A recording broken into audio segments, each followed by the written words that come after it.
So let's talk a minute about overwhelm in a mixed faith marriage. Overwhelm is an emotion that can come up a lot around, how do I deal with Sundays? How do I deal with my in-laws? How do I deal with parenting in this mixed faith marriage?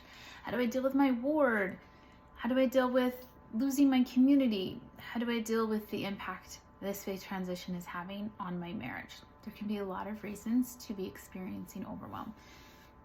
Something about overwhelm to consider, two main things. One is overwhelm as an emotion can be kind of like a bulldozer in our lives. It can be something that sort of causes us to have our life come to a bit of a halt because it's such a big emotion.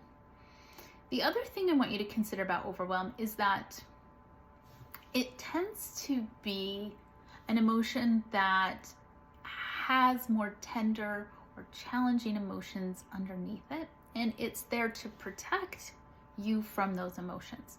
Because believe it or not, it's easier to be overwhelmed about what the Relief Society sisters may be thinking about you and your family than it is to sometimes deal with underlying emotions of abandonment or rejection or betrayal or loneliness or hurt or pain.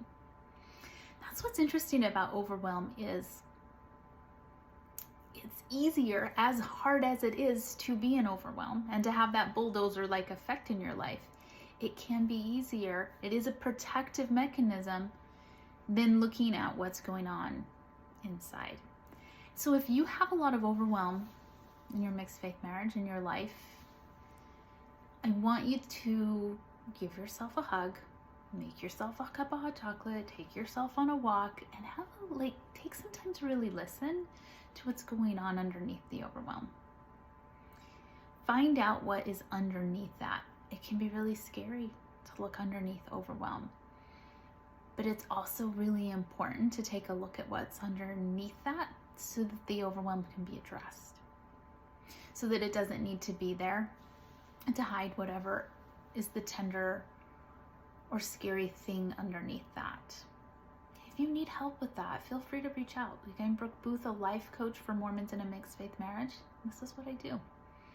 Overwhelm does not need to bulldoze your life. You can address it and deal with it in effective and healthy ways.